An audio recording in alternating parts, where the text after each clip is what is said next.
Hello, and welcome to EPR with your favorite environmental nerds, Nick and Laura. On today's episode, Nick and I discuss box turtles, Nick's favorite. Yay. We interview Sandra Stosz, Vice Admiral, U.S. Coast Guard retired, about the Coast Guard, character leadership, and box turtles. So no wonder where we got our segment idea from. Because Nick couldn't handle it. I talked to Sandy without him. That's true, actually. That's 100% true. And finally, in case you were wondering, emos. Not emos. Dude, that's a different thing. Emus can't walk backwards. Woo. Maybe emos can't either. Yeah, I don't think emos. Maybe that's why they're sad. Yeah, they only walk forward and with their head down. Yeah. Hit that music.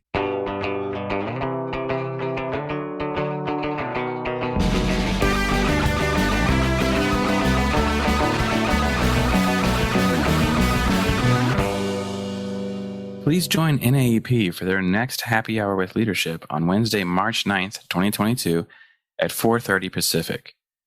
This is an Ask Us Anything, so topics are expected to be open discussion and provide opportunities for catching up with friends as well as checking in to see what's happening at NAEP. The information is available at www.naep.org.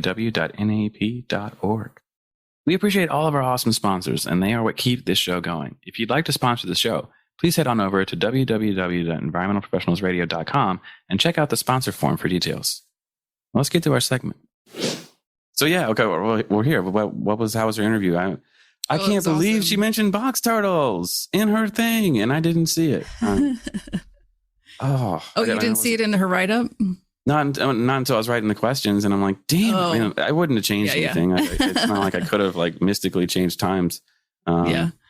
No, she's great. I had talked to her on the phone before about, I don't know, Tim introduced us and I had already chatted with her on the phone. And I was talking to her about books though, at that point. She was very kind and telling me about how she went about writing her book and stuff. And then I just felt bad because I hadn't actually read her book yet. I had all this travel and all this intention. I bought it, but I haven't read it. And then I was going to order some signed copies but I haven't got to, I wanted to write down a few women that I wanted to send it to, and I haven't even done that. Yeah, so the podcast came around, and I was like, damn it, I haven't read you have to read it. Yeah. She's going to know it. Yeah. Oh, yeah. Know? And all this travel I had, I totally thought I would read stuff, but I didn't.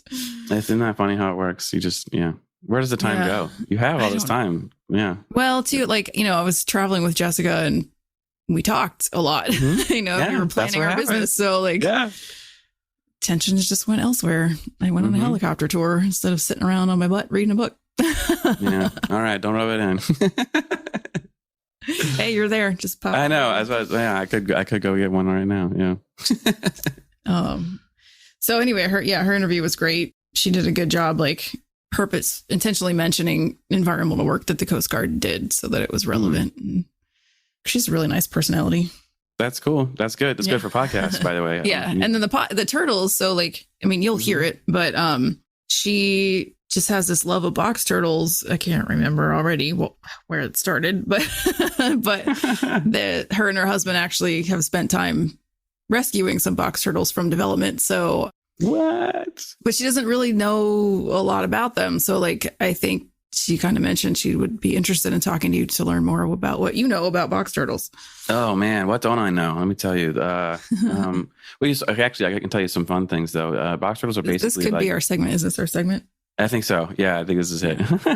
Box turtles are people. It's just that's the way I like to think of it. They have about the same lifespans. They have the same diet to a degree. They just eat everything. And some of them like certain things more than others. I think the strangest thing when I was working with them is that they have personalities. I don't know why I didn't think that would be the case, because it's the case with all animals. And I was just exactly these are all the same. Sandy said. Yeah. I mean, it's stunning because you'll see and there's different kinds. Some of them are so box turtles are one of the few turtles that can actually close all the way up. And they can completely hide. Like Bugs Bunny. Okay. Yeah. Just, I'm out. And technically they're tortoises because they're not water things. That's the nerd. That's the thing I didn't need to say. Thanks, Nick. So they can completely close up, right? But despite that, when they're actually pressed with a scary situation, they react differently. Some of them will just go like, oh crap, and go away, you know, like, but some of them are like, you'll never take me alive, you know, I'm defiant, you know, and they'll like try to bite at you. And it's the craziest thing in the world, you know, and there's all those ranges in between. Right. And so they all have different things. Some of them, because we were actually tracking box turtles, like seeing where their movements were. And like this one guy is just like, I'm a boss, you know, and he's just rolling through this wetland, and he would pick whichever side I went in, he would pick the other side. And so he was on my crap list, and but like he was also like this huge male, just huge. And he was just like, you know, huge. Living his huge best life. Turtle. Oh, so like maybe not quite the size of my head. He was probably like, okay, you know, that's it. I just showed Laura on podcast medium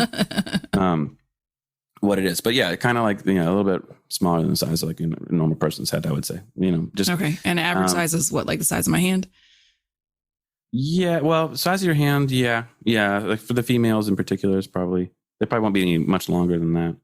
But like, they're a little wider than your hand probably as an adult. Okay. I don't know. It's funny. Like they do this. They're supposed to have depth perception that some turtles don't have. You know, where they can tell where ledges are. So like, it's hard to catch them in like drop traps because they're like, they basically look at it and they go, okay, that's not safe. It's just such a funny thing because they're so slow, right? They're not quick, but like you'll see them try to eat and just like, I'm gonna get you. Oh, I really wish people could see the turtle faces you're making. I know. It's just like, oh, it's so funny to watch them. It's like that Zootopia thing, you know, where the sloth is at the DMV. Right. It's that kind of thing. You're just like, this is hilarious, you guys, you know? It's even when I knew somebody who had a bunch of them growing up. Like, I guess once you are in love with box turtles, you're just in love with box turtles.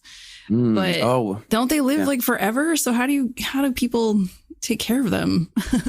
Well, there's a lot of like misinformation about box turtles, right? So again, people think that that's why I say they're like people, right? If somebody was like, all right, I've got you now for the rest of your life, here's a bunch of salad, you're going to get mad and then you're going to die because you're only eating salad, right? Like you don't get enough nutrients, but people don't understand that. They're just like, here's some lettuce. It seems fine. He's not moving a lot, but that's what turtles do, right? And they end up dying. And so that's like and ironically, box turtles in North Carolina, you are not allowed to own one. It is illegal because they are wild animals.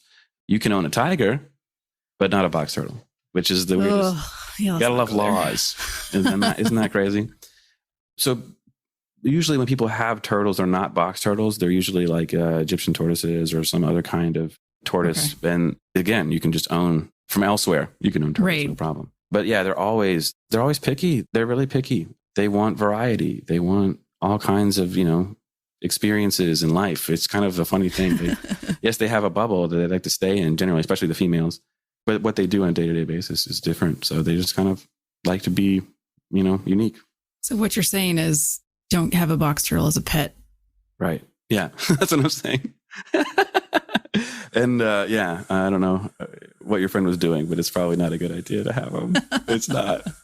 Maybe they'll outlive you were too, something else. Yeah. And turtles will outlive you. It's like, so what are you going to do when you die? Yeah. What are you going to do with it? Who's going to take it? And, you know, do they know how to care for it and all that? They also get like respiratory infections. They get, you know, eye infections. You know, you got to really take care of them. You can't just throw them in a box and be like, this is cool. They'll be fine. Because they won't be. Right. So it's more complicated than people think. So awesome. Well, let's get to our interview with Sandy. Cool.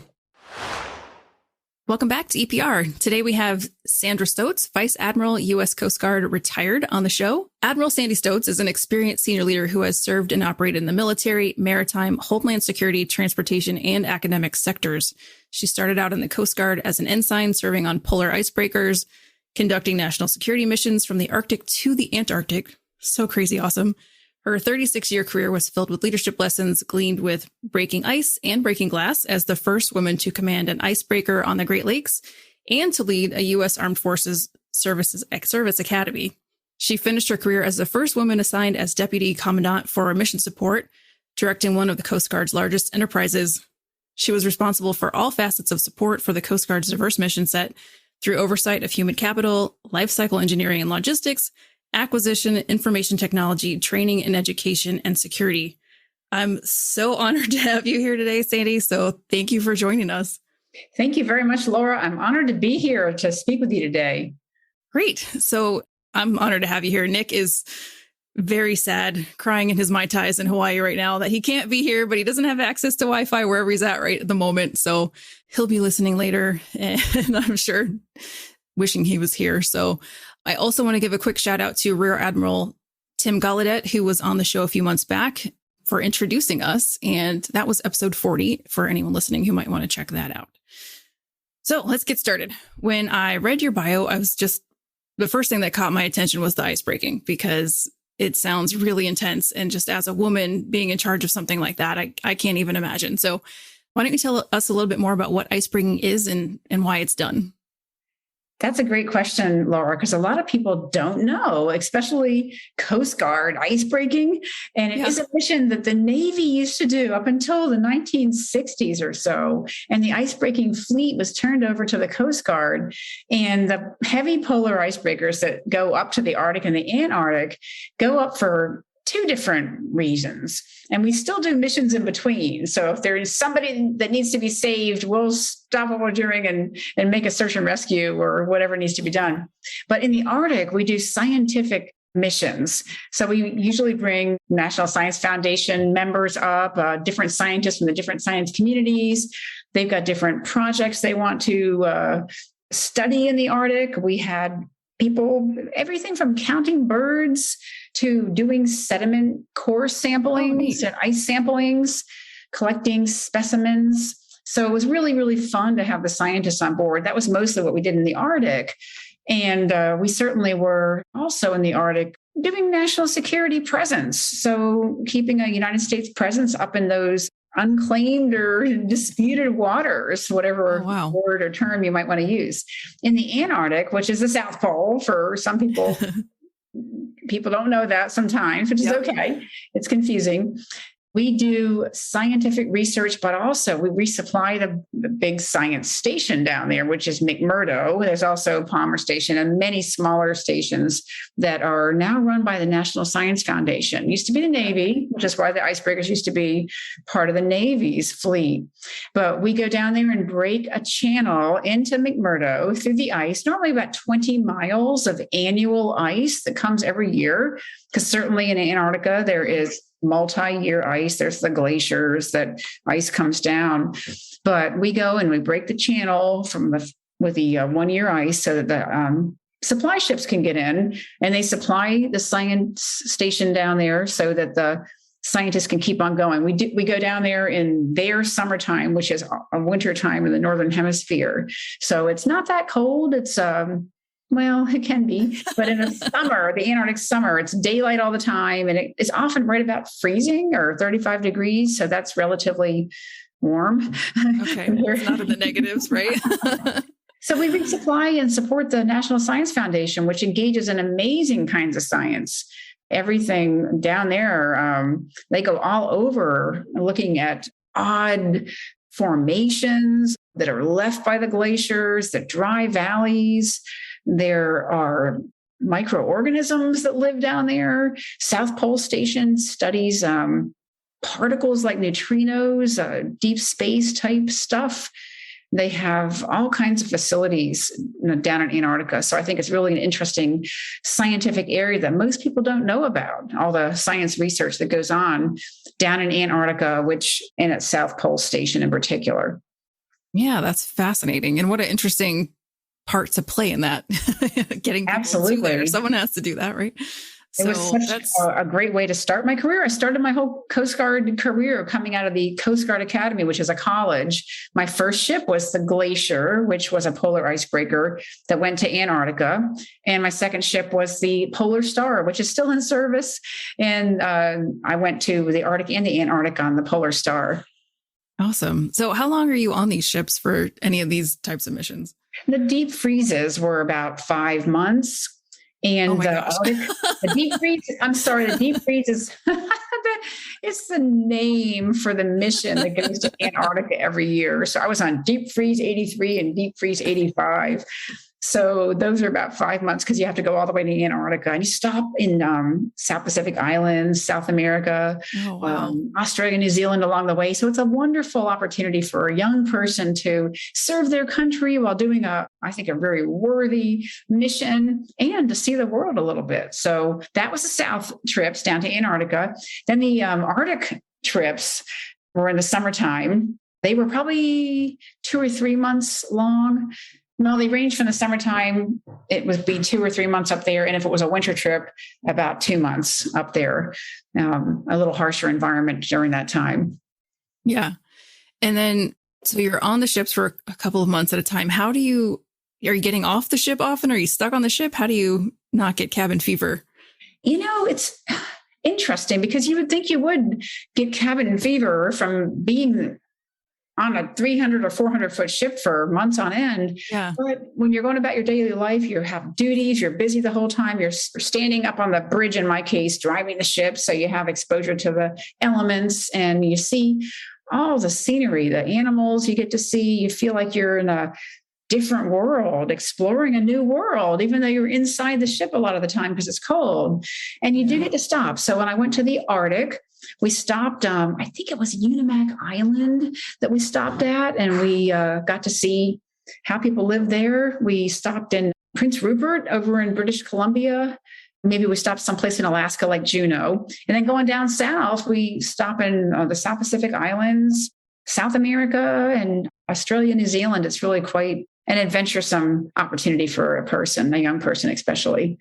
Very cool. Well, let's talk about that. How did you decide to join the Coast Guard, and what's an ensign? I'm not familiar with that term. How did you start your career there? So, in the Coast Guard and the Navy, we have a certain rank for our officers. So the Coast Guard is one of the armed forces. I was going to say 5, but now we have the Space Force. Right. So we have ensigns and lieutenant junior grades. You go up the chain all the way from ensign to admiral.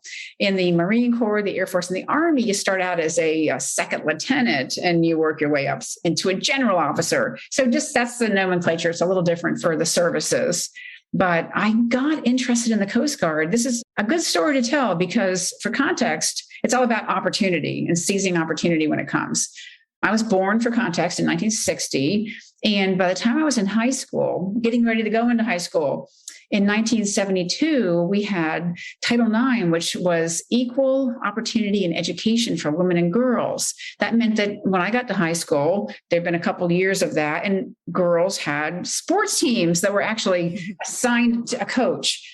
They were treated the same as boys' sports teams, which in the past you might have had a girls' sports team, but it was kind of ad hoc, maybe no coach permanently assigned. So then we had the Equal Rights Amendment in 1973.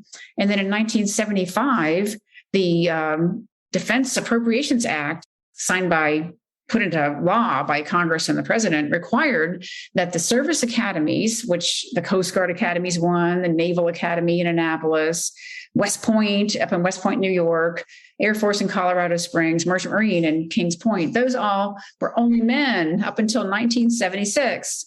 1975, the law was passed, and the next year, women and girls had to be accepted.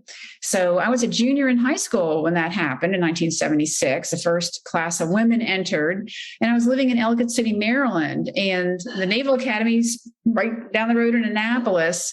And so I'd always been a tomboy. I've been raised with 3 brothers. And my neighbor walked over a copy of the Baltimore Sun, and she said to my mother, "Look, Sandy's a tomboy. She might be interested in this new opportunity." Oh, and I was. It was like, it's so exciting to be able to be part of something bigger than yourself. I know people say that a lot now, but it's true. Young people, I think, are searching for something to be part of that makes them feel like they've got a purpose. And the Coast Guard had these, the Navy had these great missions.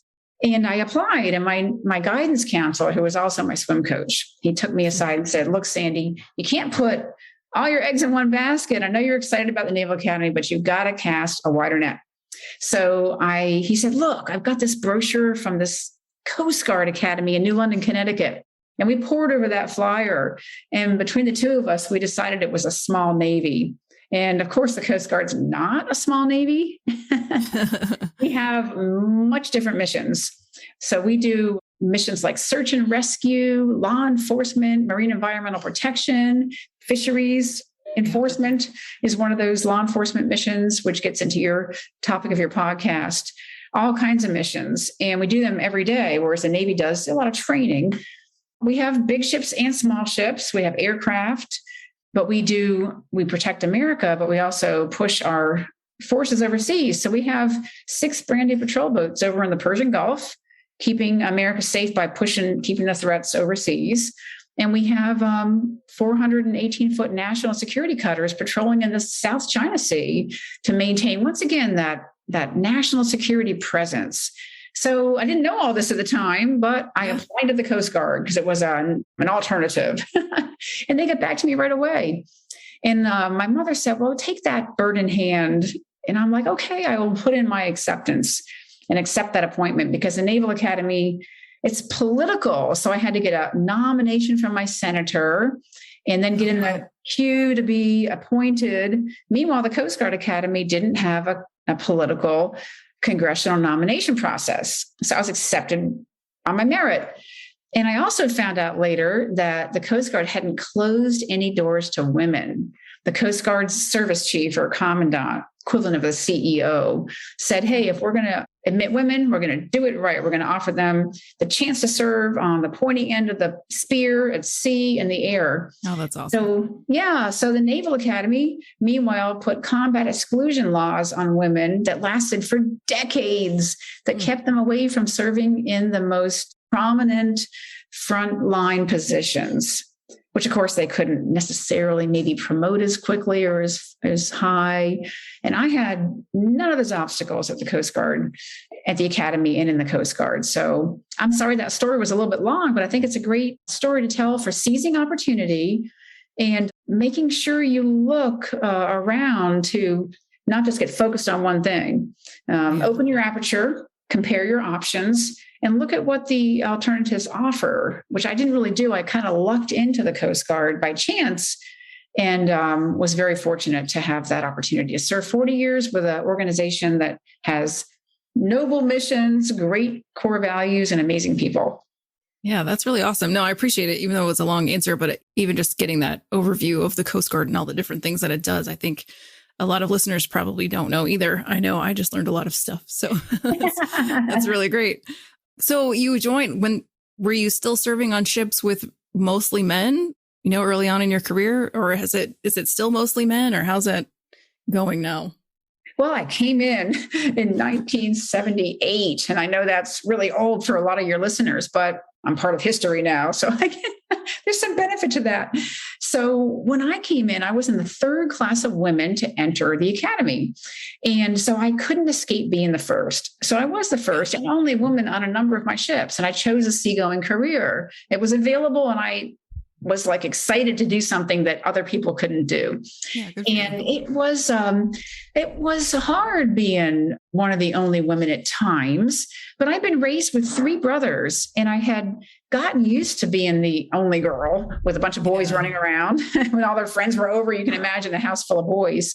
So I found that there's power in being different. So I could go ahead and use that power because I wasn't uncomfortable with men. They were the ones off balance. Right. So I found that if I went onto a ship and I was the first or only woman, I could break the ice figuratively by putting them at ease and helping them understand what it was like to serve with a woman. So I think that was a very important lesson for me to learn, was that there's power in being different. And it's not always just, well, if you're the only woman minority, things are going to be too hard. No, it can be, you can look to turn the tables. You can find the opportunity in there too. Oh my gosh, I love that. The universe always gives us what we can handle, right? And so that you were equipped with with what you needed. But I love the perspective that you were kind of breaking glass in a different way. Maybe the men have the glass ceiling and not you. So, so that's fantastic. So that's all really awesome. And I'm picturing it. It sounds so neat. I always get a little bit of jealous of some of my interviewees because I'm like, oh, I wish I did that. But that's really cool. You must have some moments, though, that may be challenging moments early on in your career that have kind of shaped who you are today. Oh, most definitely. Holy cow. I mean, from the time I was a little girl, and I always start my talks, regardless of the audience or the subject, with core values. Because my book that you know about, Breaking Ice and Breaking Glass, Leading in Uncharted Waters, is about character-centered leadership. And I came to find that during my time in the Coast Guard, leadership was all about character. There's all kinds of leadership out there, but if you're serving a greater purpose, you're part of the government and you're serving the people and they're taxpayers paying your salary, you've got to do everything with integrity. You've got to have respect. You've got to devote yourself to your duty. So the core values are really important. And when I was young, I had some hard times that built those core values and helped form my character. And my parents were strict with us kids. And I learned humility and honesty from them because one time I know this is an environmental podcast, so I'll anger somebody, but I'm going to throw this in here. I stole a bird's egg out of a bird's nest. And my mother saw it in my room. I was about 7. So a little girl, and I love birds. And my mom says, "Where did you get this egg?" And I'm like, "I found it on the ground." Well, she didn't buy that. And so the truth came out that I'd taken the egg out of a nest, and I got in trouble. And I was embarrassed. I was in trouble. I felt ridiculously awful because I loved animals. And here I am taking a bird's egg because I needed to happen. Anyway, honesty and humility. And then I had a time when I was about 13, 14, and 15 that I worked on farm work up in Connecticut, staying with my grandmother in the summers, because it was during the 1970s when we had the oil shock and there were no jobs and no money for college. So I knew I had to work. And I went up and worked on a tobacco farm. Oh, wow. And it was really grueling. It was migrant labor. We had a lot of migrants from Puerto Rico. We had most of the laborers were juvenile delinquent boys and girls who were staying in the UMass Amherst dorms during the summer. Then there were a few of us local girls and boys, but they separated the girls and boys to do the farm work. So it was really hard, and you had to make your quota or you'd be fired. The quota is a certain number of leaves to pick or tobacco leaves to sow. And if you got more than your quota, you got more money. You got piecework for each additional piece. So I learned hard work and perseverance on the farms, laboring away in the sweat and heat, which I'm not sure many kids do nowadays. So my core values were formed in childhood and continued to serve me well all through my Coast Guard. Whenever I encountered a hardship, it was either honesty and humility that sustained me day to day, or hard work and perseverance that got me through hard times. That's great. And I totally agree. Values are so important in helping you make your future decisions. Where do you want to spend your time? What aligns with your values? What kind of company do you want to be at? What aligns with your values? All of that. So it's really great advice. Before we jump into some other things in your book, let's jump back and talk about a little bit about how the Coast Guard has been a leader in protecting the environment. Because I know you've done some fisheries work, and, let's give them a little attention to the environmental work they do. Oh, sure. I'd love to. So my career path in the Coast Guard was going to cutters and ships. We call ships cutters in the Coast Guard. So I was assigned on for 12 years on different ships, and we did fisheries law enforcement on a number of the ships I was on.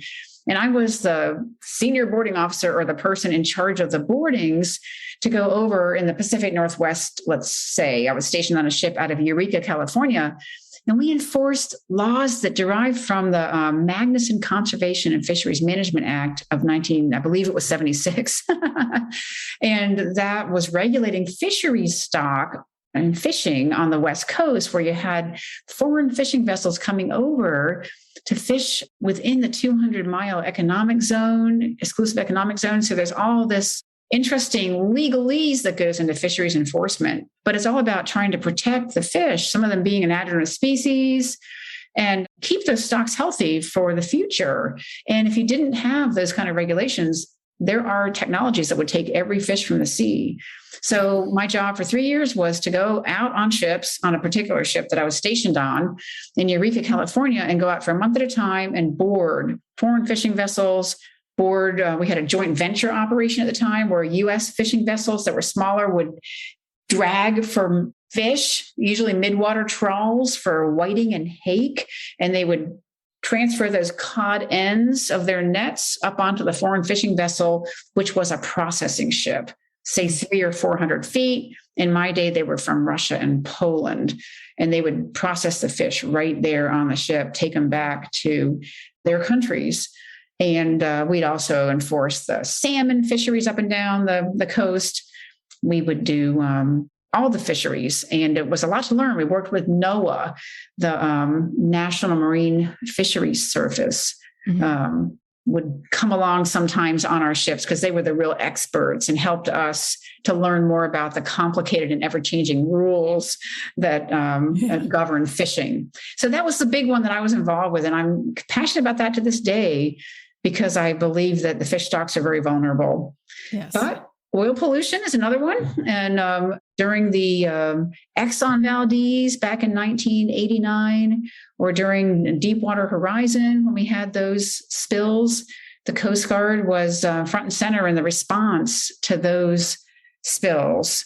So we certainly respond when there's a spill, but more importantly, and people don't know about this, the Coast Guard has got a very strong prevention mission where we work hard to prevent oil spills. And we are a very regulatory organization. So that's something you won't find with the rest of the military. We regulate industry.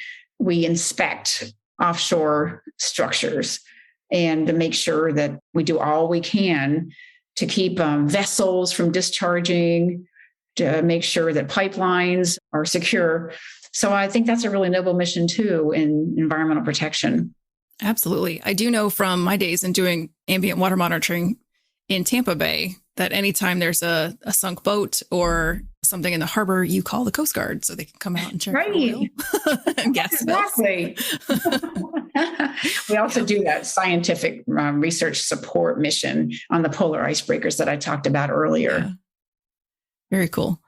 So those of you listening, if you are interested, the Coast Guard is another avenue for environmental positions, and they're doing some very important work. The Exxon Valdez. So I've actually been to Valdez, which was a place I never intended to be at, but I had the opportunity to go once, and it's beautiful. And I can't imagine an oil spill up in that area. And so you were there, part of that cleanup, right? And then there's a story in your book, and there's something to do with socks. So how do socks play a part in the Exxon Valdez? Oh, dear. So now we're getting into what could be a longer story that I'll try to keep a little bit shorter.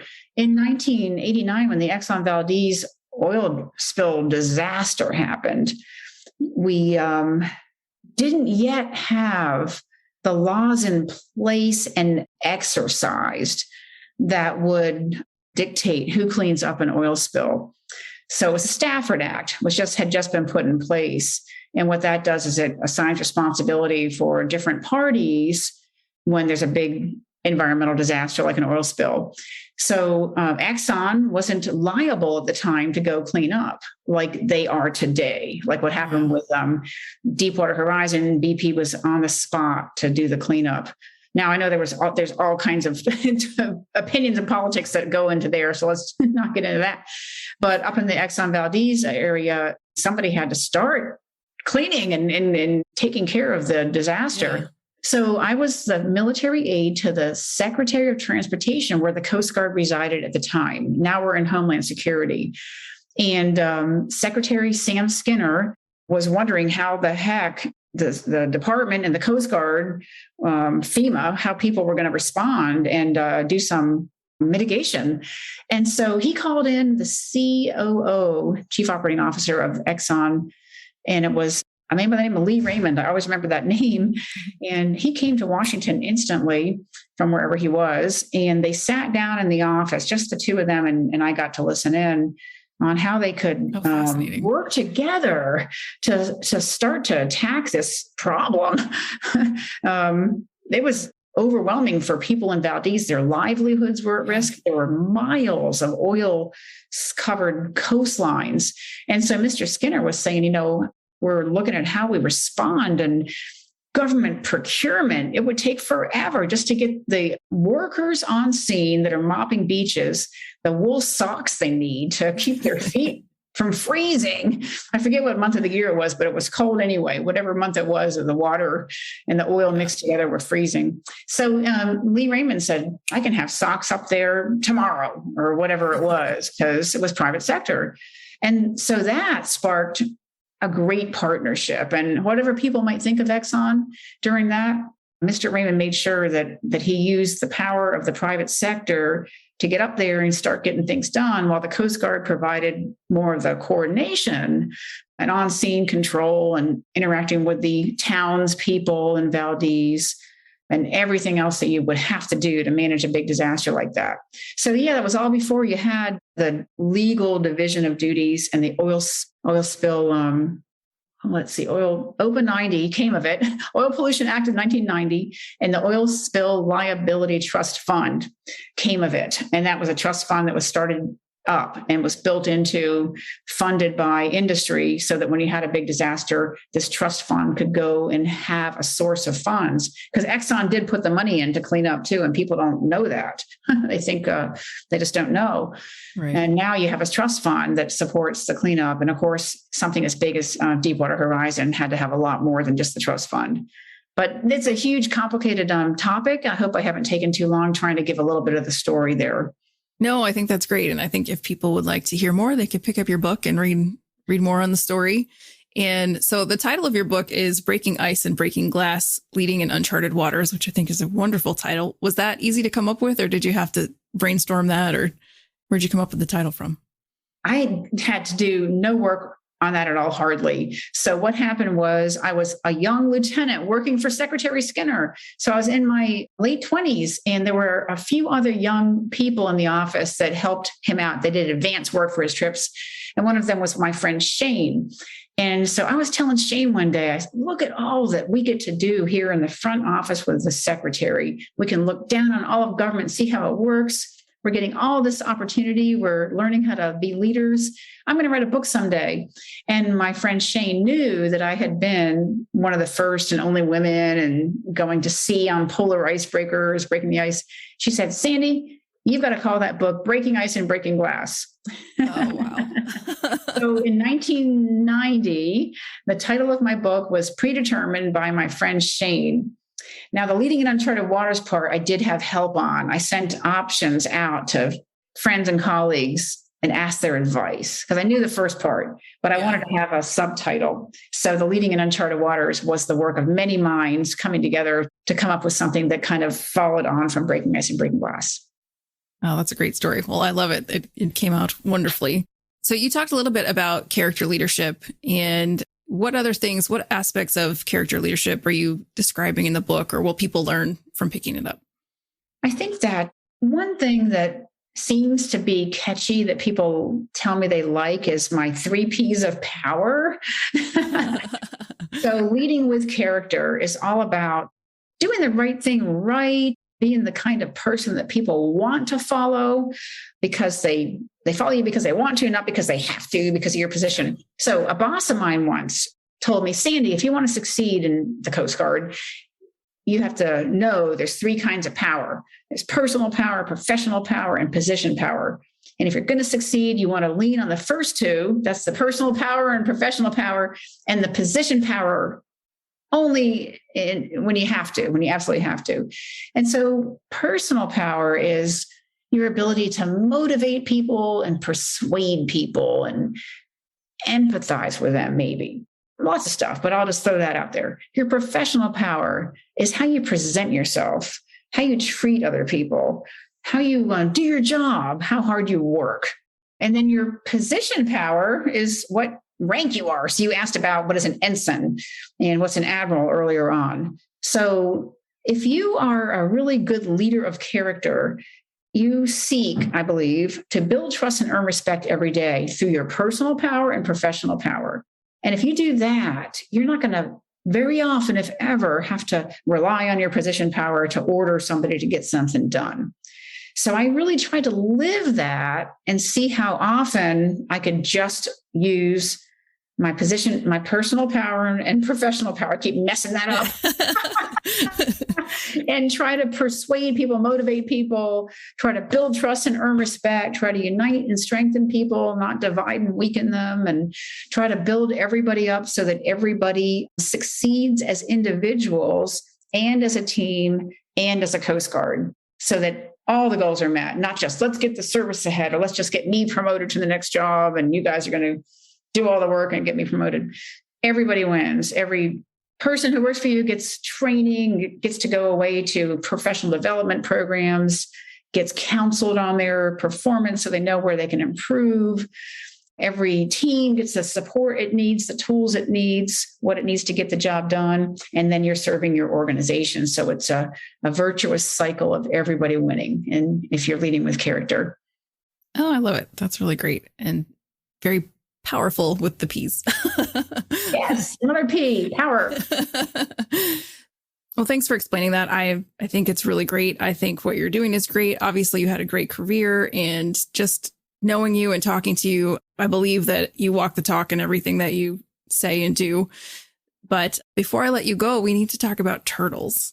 And as I mentioned before, Nick couldn't make it. He's in Hawaii, so we don't feel too bad for him. But he did do his graduate research work with box turtles, and he's very, very sad to be missing this conversation with you today. So what is your connection with turtles? Well, my husband, Bob, and I just love turtles. And it started when I was a young kid. We'd be hiking. My parents took us all on hikes. And I do think that's another thing that helped shape me. Being raised with three brothers, we were athletes, active, hiking all the time. And you find turtles and snakes. And my dad would help us kids learn how to pick up a black snake, and it wasn't dangerous, so we weren't afraid of them. And likewise with a turtle, show us how you could, look at a turtle and examine it. They're beautiful, the box turtles. They all have a different pattern to them. So he would educate us on wildlife. And I love turtles because they have personality. So snakes don't really, toads don't really, frogs no. But turtles have little personalities, and they have little behaviors that are endearing. So I fell in love with turtles, and not just box turtles, but sea turtles and water turtles of all kind. And I also think it's cool that turtles are kind of a special animal in a lot of cultures. So when my husband and we are living in Falmouth, Massachusetts, and there's a new development going on right next to us where they're clear cutting 5 acres of forest that's prime box turtle habitat.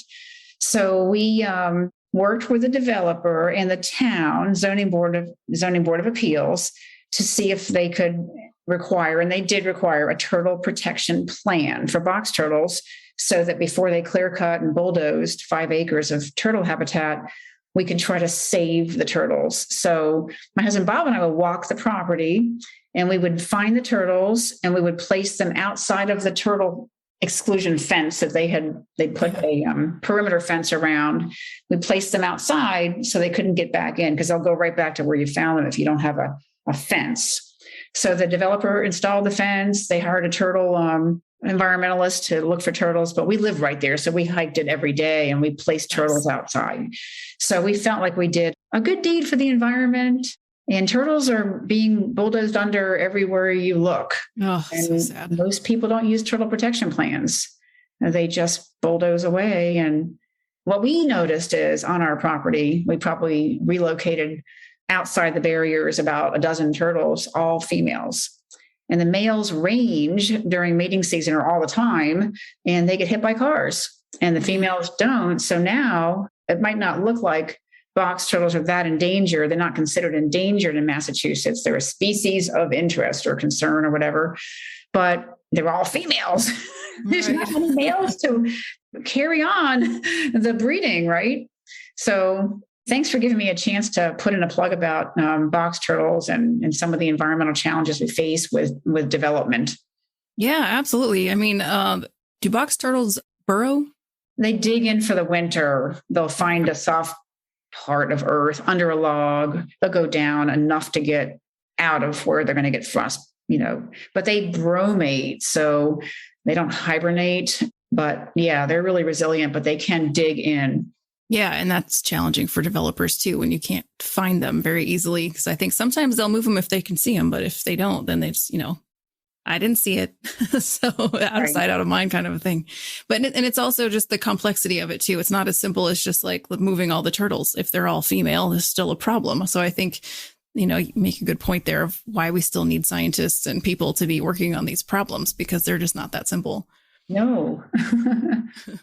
And once they're gone, they're gone. I mean, box turtles can live to, I think, 75 to 100 years. So it takes, I believe I read this, it takes 15 to 20 years before they're sexually mature.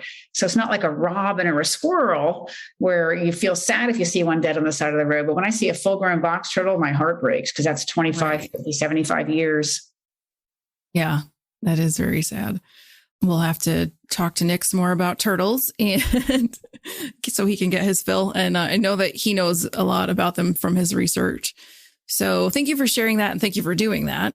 I think we're out of time. I would love to keep talking to you for the rest of the day, but I know you have things to do too. So is there anything else that, you wanted to talk about that we didn't touch on? Well, there's so much to talk about, but I really am thankful for the chance to talk about what the Coast Guard does to protect and preserve our natural resources and our environment. And there's more beyond what I mentioned, but that's a big mission of ours. And I think that it's important to have government agencies who are the stewards and protectors of our scarce natural resources. I don't usually get to talk about that because I'm talking about other kinds of leadership, but you gave me a chance today to wrap in the environmental stewardship with the character-centered leadership. And thank you for doing that, Laura. Awesome. We're happy to do that and provide this platform. And finally, if anybody would like to pick up your book or contact you, where should they go? You can catch me at my website. It's easy, www.sandrastosz, all one word, .com. You got a place you can sign up for my newsletter, which is really just my weekly blog. I've got a blog called Leading with Character, a different character-centered leadership topic every week. And you can get me on LinkedIn, get me on Facebook or Twitter, but the website's probably the best, and sign up for my newsletter. And you can also buy the book on the website. The book is all about giving back, leadership lessons learned over my 40 years in uniform with the Coast Guard. And I am giving back the proceeds. So my publisher cuts my royalty checks directly to the Coast Guard Academy Institute for Leadership, which supports developing cadets into leaders of character. That's really awesome. Thank you so much for sharing with us today, Sandy. I hope to talk to you again soon. Thank you, Laura. That's our show. Thank you, Sandy, for joining us today. I learned so much about the Coast Guard, and I'm just super inspired by you. Please be sure to check us out each and every Friday. Don't forget to subscribe, rate, and review. Bye. See you, everybody.